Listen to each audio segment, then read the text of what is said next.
오늘 저는 첫 번째 말씀을 미랄 하나의 가능성에 대한 이야기를 나누고 싶습니다. 미랄, 하찮게 보일지 모르지만 미랄 하나가 가지는 가능성이 얼마나 큰지에 대하여 이야기합니다. 이집트 카이로의 박물관에 가면 3000년 전에 미이라와 함께 묻혔던 미랄 몇 알이 보관되어 있는데, 박물관 직원들에 의하면 얼마나 보관 상태가 좋은지 지금이라도 심으면 싹이 날 것이라고 예상을 한다고 합니다. 3000년 전에 묻힌 씨앗 한 알, 그것을 3000년이 지나도 심지 않으면 한 알 그대로 있다는 거죠. 하지만 만일 3000년 전에 그 미랄 하나를 심었더라면 어떻게 됐을까? 심고 거두고 또 심고 거두고, 그래서 3000년을 지나왔더라면 지금쯤이면 얼마나 많은 밀이 생산됐을까? 아마도 지금 카이로만이 아니라 이집트 국민들의 수백 년 동안 먹어도 남을 만큼의 양식이 생산되지 않았을까 생각해 봅니다. 하늘의 미랄, 겉으로 보면 별것 아니지만 땅에 심겨지면 엄청난 열매를 맺는다는 것입니다. 우리가 역사 속에서 배우는 것은 엄청난 대사건들이, 사실은 그 배후의 연구를 해보면 아주 사소한 출발에서부터 그 사건이 터졌음을 깨달을 때가 참 많습니다. 소련 공산주의 종식시킨 고르바초프, 그가 개혁을 결심한 것은 폴란드 민권운동가 바웬사의 수기를 읽고 감동을 받았기 때문이었다고 합니다. 그런데 그 바웬사는 마틴 루터 킹 목사의 전기를 읽다가 감동을 받고 민권운동가가 됐다고 합니다. 그런데 그 마틴 루터 킹 목사는 무명의 이름을 있죠. 흑인 아주머니, 바로 로자 파크스라고 하는 여자 흑인 아주머니의 용기 때문에 자신이 그 일에 헌신했다고 합니다. 흑백 차별이 심하던 시절, 버스 맨 앞자리 백인석에 감히 앉아있는 흑인 아줌마를 바라보면서 버스 운전사가 호통을 친 겁니다. 야, 깜둥이고 어디 백인 자리에 함부로 앉아? 저 뒤로 가! 그런데 그 아줌마는 눈 하나 깜짝하지 않고, 나도 돈 냈으니까 여기에 앉을 자격이 있다고 버틴 겁니다. 그 버티는 용감한 여인을 바라보면서 마틴 루터 킹 목사님은, 연약한 여인도 저렇게 용감한데 전능하신 하나님을 믿는다는 목사인 내가 왜 이렇게 비겁할까? 그리고 분연이 일어나서 흑인 인권을 위하여 운동을 시작한 것이 바로 마틴 루터 킹 목사의 출발점이었던 겁니다.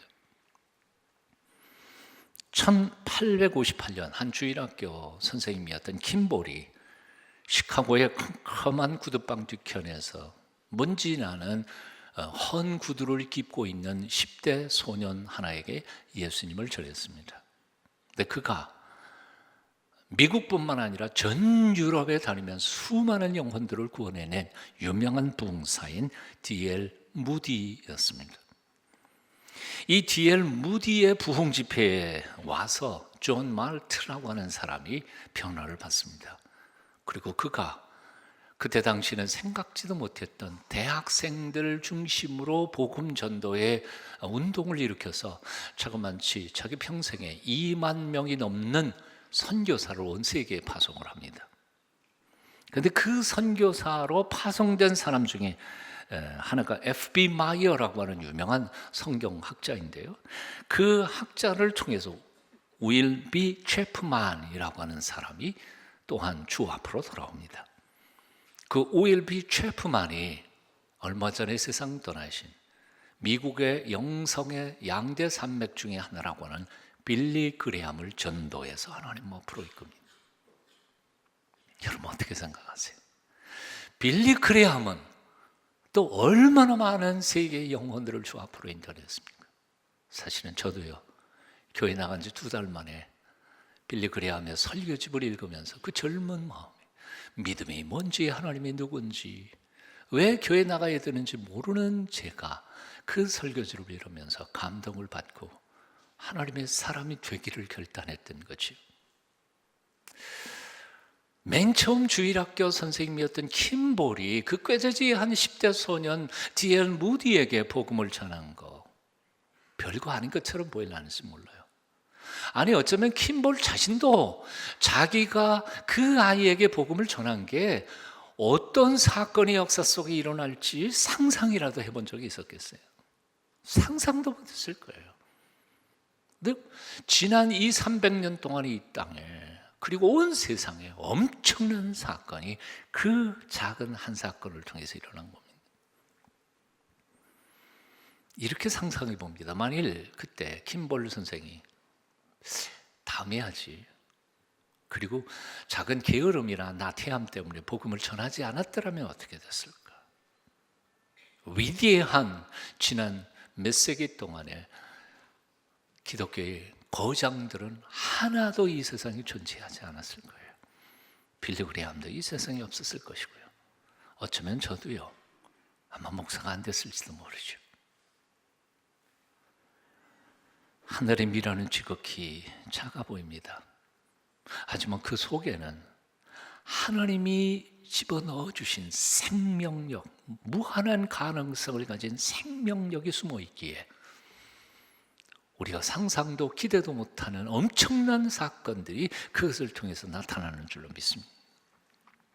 수백만 평의 산하를 태우는 불도, 큰 거대한 화재도 사실은 작은 불씨 하나로 말미암습니다.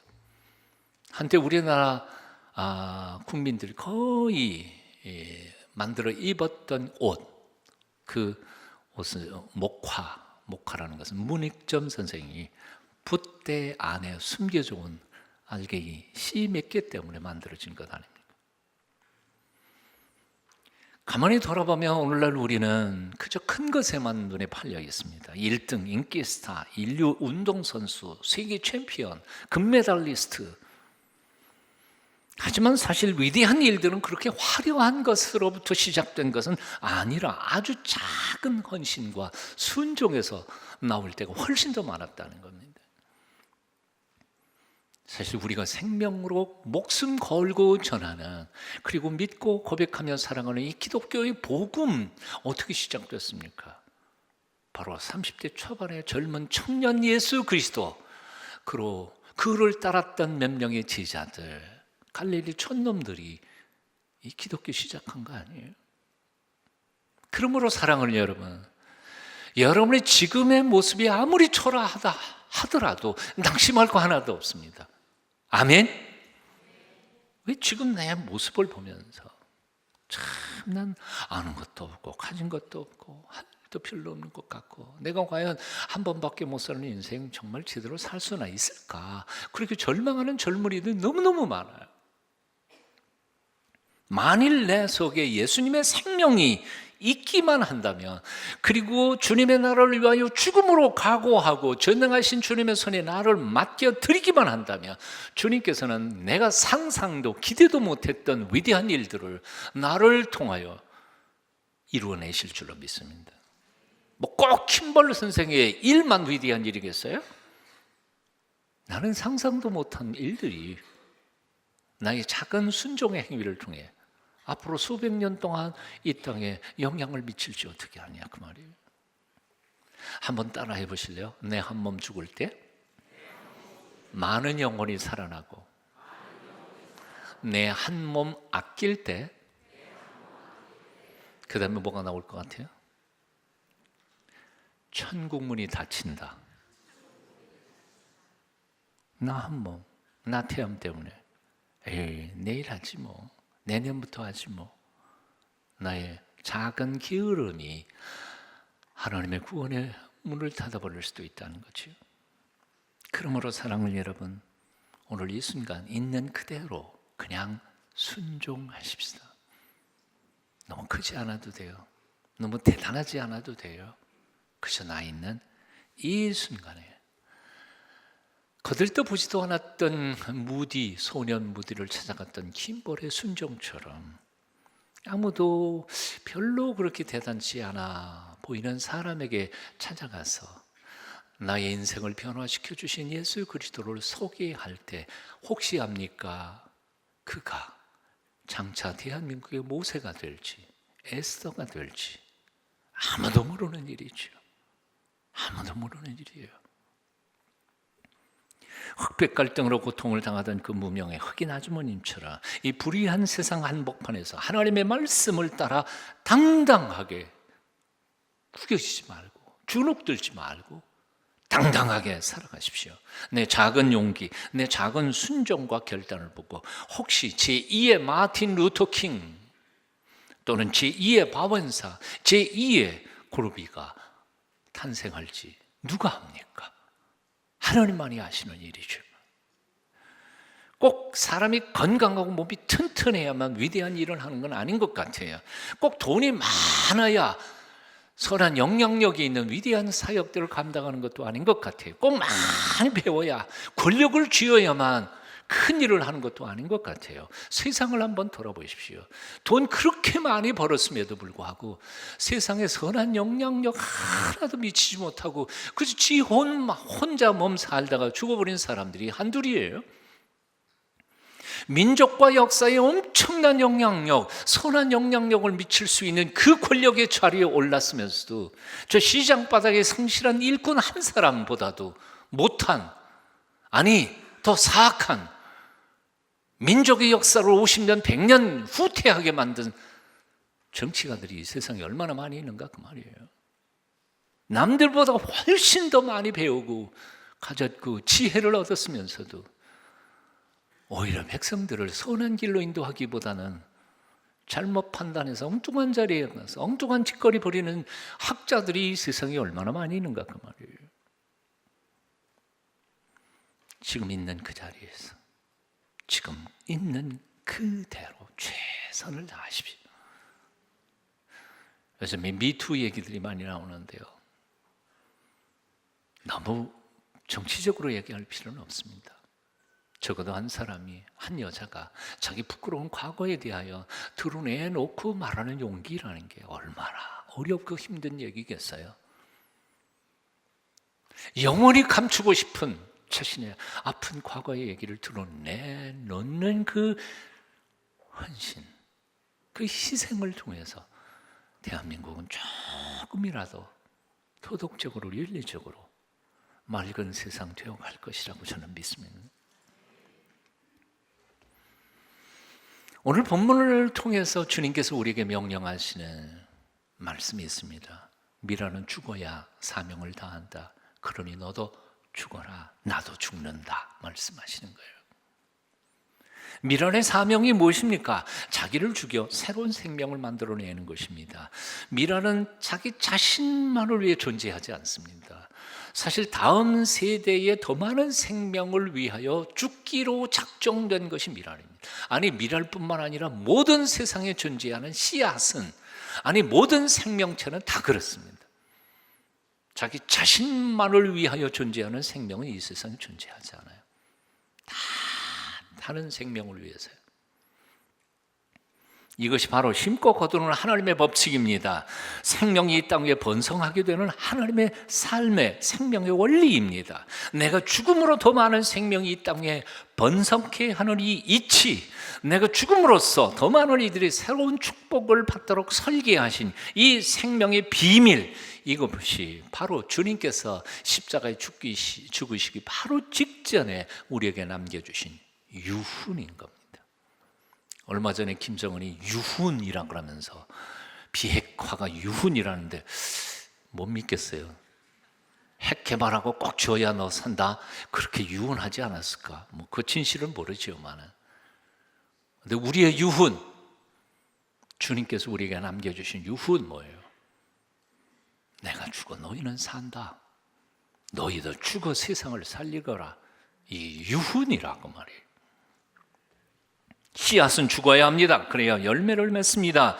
내가 죽지 않고 열매 맺는 방법은 없습니다. 누군가 죽어야 비로소 생명의 기적이 나타나게 되어 있는 것입니다. 내가 죽으면 내 가정이 행복해져요. 내가 죽으면 교회가 진정한 참된 교회가 될 거예요.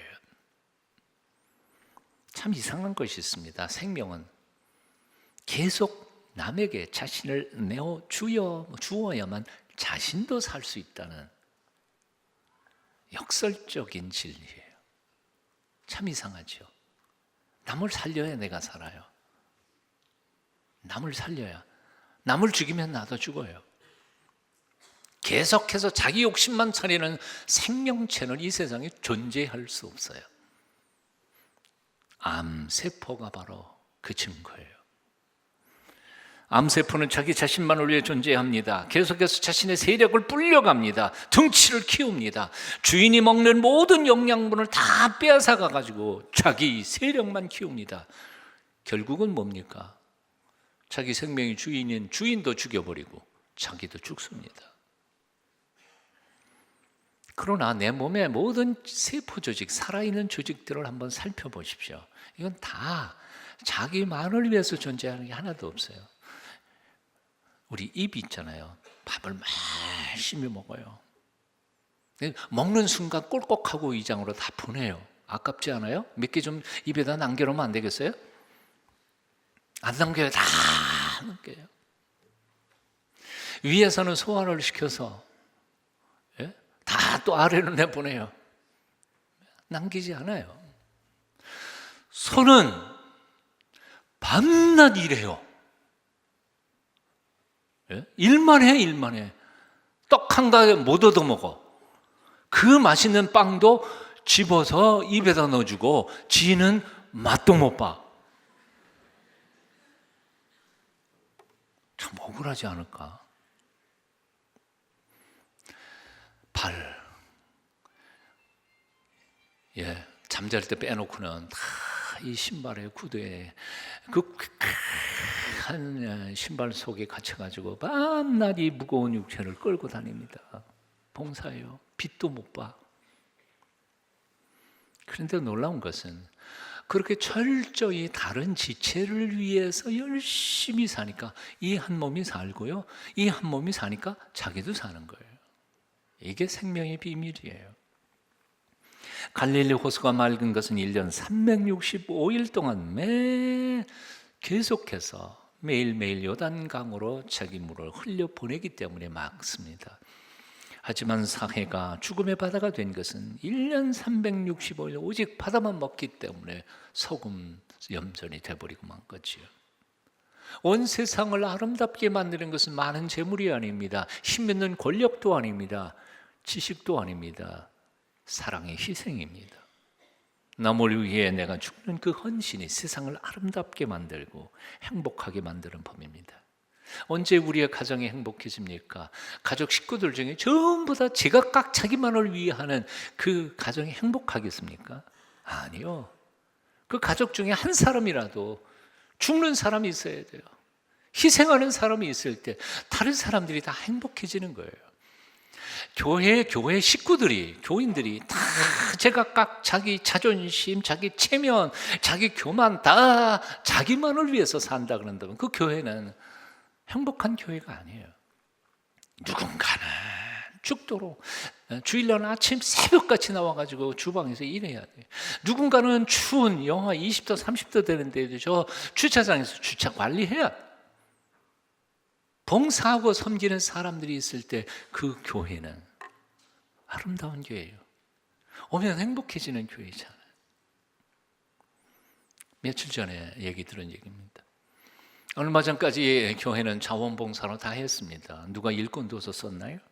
다 청소 우리가 다 했죠. 네? 경비 누가 알고 어디서요? 우리가 다 한 거죠. 근데 최근에 교회들이 자원봉사를 안 해요. 교인들이 봉사할 시간도 없으니까 그냥 돈 대신 내겠다는 거예요. 그래서 사람을 씁니다. 청소업체 직원 나갔고 대신 청소해줘요. 경비업체 직원 나갔고 대신 경비 세워줘요. 우리 교회의 실정이죠. 그런데 어떤 교회에서 이런 일들이 벌어진다는 거예요. 거기까지는 이해를 해요. 그 다음에 뭐냐 하면 교인들이 갑질을 한다는 거예요. 뭔 얘기인지 이해가 되세요? 예전에는 종이가 떨어지면 자기가 주웠어요. 지저분하면 자기가 청소했어요. 그러나 돈 주고 일 시키는데 왜 당신 일 그것밖에 못하냐 이거예요. 그래서 2,000명 교인이 다 뭐예요? 시어머니야. 그러니까 교인들이 볼 때마다 당신 왜 이 청소 이따구로 하냐.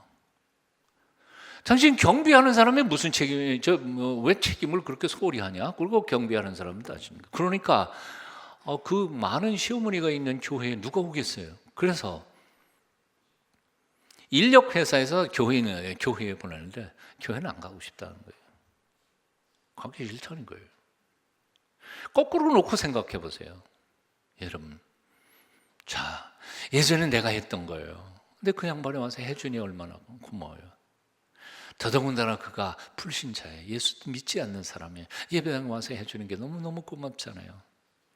가가지고 전도도 할 판인데, 그래서 그분한테 이런 게 종이 떨어지면 옆에서 같이 주워주면서, 그건 뭐 몇 분이나 걸린다고 주워주면서, 아유 고생이 많으시네요. 그러면 그 사람 뭐라고 하겠어요? 와, 이 교회 교인은 진짜 교인이네. 나 이 교회 다니고 싶네. 나 때문에 보이지 않는 예수 그리스도를 볼 수 있지 않을까요? 갑질 좀 하지 말라는 거예요. 물론 업무상 사무장님이나 이 한 분 정도는 그 일하시는 분 이렇게 할 수 있지만, 교인들 각자가 다 그렇게 하면 어떻게 예배당에서 일할 수 있겠느냐 하는 거예요. 씨앗은 죽어야 열매를 맺고, 소금은 녹아야 맛을 내고, 초는 자기 몸을 불태워야 빛이 납니다. 교회는 죽으러 왔어요. 내 자존심, 게으름, 나태함, 죽으러 왔지. 여기서 자랑하고 기쁘고 대세하고 그러기 위하여 온 게 아닙니다. 죽음으로 오히려 내 속사람이 살고 하나님이 받으실 만한 영생을 얻으러 오신 줄 믿습니다. 그냥 죽여요. 예수님께서 제자들에게 당신이 고난받고 십자가에 달려 죽어야 한다는 말씀을 하셨을 때 베드로는 이렇게 말렸습니다. 주께서 죽다니요, 안 됩니다. 제발 그러지 마옵소서. 그때 주님이 뭐라고 말씀하셨습니까? 사탄아 물러가라. 죽어야 하는데 죽지 못하게 하는 게 사탄입니다. 죽어야 하는데 죽지 말라고 말리는 게 사탄입니다. 죽어야 할 고집이 살아서 문제이고요, 죽어야 할 체면이 아직도 살아서 문제이고요, 죽어야 할 옛사람들이 아직도 꿈틀꿈틀하기 때문에 하나님의 교회들이 이 모양 혼란을 겪고 있는 것뿐입니다. 죽어야 합니다. 그래서 사도 바울은 이렇게 말했습니다. 나는 날마다 죽노라. 나는 날마다 죽노라. 2000년 전 주님을 철저히 죽으러 오셨습니다. 그리고 죽으심으로써 우리를 살려내셨습니다. 그러므로 그의 제자된 우리도 우리 자신을 날마다 죽여야 합니다. 그래야 나도 살고 남도 사는 법입니다. 날마다 우리 자신을 죽이십시다. 교만도 죽이고 육체적인 본능도 죽이고 나태함도 죽이고, 그래서 나도 살고 옆에 있는 사람들도 살려내는 부활의 증인들이 다 되실 수 있기를 축원합니다. 오늘 주시는 마지막 말씀을 생각해 봅니다. 미랄의 죽음은 끝이 아니라 새로운 시작이라는 말입니다. 미랄의 죽음은 끝이 아닙니다. 시작입니다. 사람은 한 번은 어차피 반드시 죽게 되어 있습니다. 그냥 늙어서 죽는다면 잘하니까 아무것도 없습니다. 하지만 젊어서도 나이에 들어서도 기꺼이 하나님의 영광을 위하여, 이웃들을 위하여 자기 자신을 기꺼이 죽이는 사람은 그게 바로 경건한 삶이고 순교입니다. 주님 안에서 내가 미리 나를 죽일 때, 그것을 어떤 분들은 참 재미있게 표현했습니다. 한번 따라해 보실래요? 죽음을 죽이는 것. 죽음을 죽였으니까 이제 죽을 게 있어요, 없어요? 없어요. 그래서 예수 믿는 사람들은 죽음을 자신이 스스로 죽여버렸으니까 이제는 영생만 남은 사람들이. 아멘. 하늘의 미래의 죽음은 그것으로 끝이 아닙니다. 엄청난 또 다른 부활을 축복으로 선물 받게 된다는 것입니다. 당신의 죽으심으로 온 세상이 온통 영생과 생명이 충만해지는 비전, 이 꿈이 바로 주님께서 제자들에게 가르쳐 주신 꿈이고 우리가 지금 꾸어야 할 비전인 줄로 믿습니다. 이 비전이 오늘 여러분의 것이 되시기를 축원합니다. 20세기 프랑스 최대의 작가 장 지오노가 쓴 나무를 심은 사람이라는 작은 포켓북이 있습니다. 이 글의 실제 인물은 엘지아르 브피에라고 하는 사람인데 아주 평범한 농부였습니다. 그는 알프스 산맥에서 프랑스 남동부로 뻗어내린 해발 1200에서 1300m의 완전히 황무지 산악지대에 혼자서 35년 동안 나무를 심음으로 완전히 가장 부유한 풍성한 숲으로 바꿔놓은 사람입니다. 그는 하나밖에 없는 아들을 잃었습니다. 그리고 얼마 후에 아내마저도 잃어버렸습니다. 떠났습니다. 남은 것은 개와 양 몇 마리뿐이었습니다. 55살의 남자였습니다. 어떤 사람들은 절망하고 낙심했을지 모릅니다. 근데 이 사람은 개 한 마리와 양 몇 마리를 데리고 다른 사람들이 나무 잘라가지고 숯 구워서 팔아먹다가 다 나가버린 그 허허벌판 산둥성이 그 넓은 광야로 들어가 버립니다. 그리고 거기서 떡갈나무와 그리고 나무들 심기 시작합니다. 도토리나무, 떡갈나무를 심기 시작했는데 1914년 1차 세계대전이 터졌는데 상관없이 그냥 나무만 심었습니다. 2차 세계대전 1939년에 전쟁이 나서 온 유럽 천지가 포화로 가는데 전혀 상관없이 그냥 그 폐허더미에서 나무만 심고 있었습니다. 그렇게 해서 결국 이 책의 저자인 지오노가 마지막으로 그를 만난 것은 1945년 6월이었는데 그때에도 그 할아버지가 계속 나무를 심고 있었습니다. 그 일대 수십 평방킬로미터가 전부 다 숲으로 바뀌어 있었습니다. 아무도 찾아오지 않던 그 황량한 산악지대가 샘물이 곳곳에서 솟아나고 개울물이 졸졸 흐르며 산들바람 솔솔 부는 공기 좋은 숲풀이 되어서 결국 도시에 있던 수많은 스님 몰려들어서 이곳저곳 골짜기에다가 집을 짓고 사는데 그가 만든 그 땅에 10,000명 이상의 주민들이 들어와 살기 시작했습니다. 1947년 반영 요양원에서 89세로 조용히 그는 숨을 거둡니다. 고독한 55살의 한 남자, 아들과 아내를 잃고 절망하던 한 농부, 그냥 포기하고 좌절할 수도 있는 그 상황에서 그는 35년 동안 남들이야 전쟁을 하든 말든 출세를 꿈꾸든 말든 부자가 됐든 말았든 상관없이 그는 수곡수곡 한 그루씩 나무를 심어 수백만 평의 낙원을 만든 것이었습니다. 나는 이번에 글을 읽으면서 예수님께서 꿈꾸셨던 하늘의 미랄의 비전을 보았습니다. 주님께서 말씀하신 이 말씀은 추상적인 이야기가 아닙니다. 옛날 이야기도 아닙니다. 실현 가능한 나 같은 사람을 통해서 영광 받으실 하나님의 놀라운 계획입니다. 지난날 어떻게 살아오셨습니까? 그리고 앞으로는 어떻게 살아가실 작정이십니까? 하늘의 미랄, 죽지 않으면 그대로 있지만 죽으면 많은 열매를 맺습니다.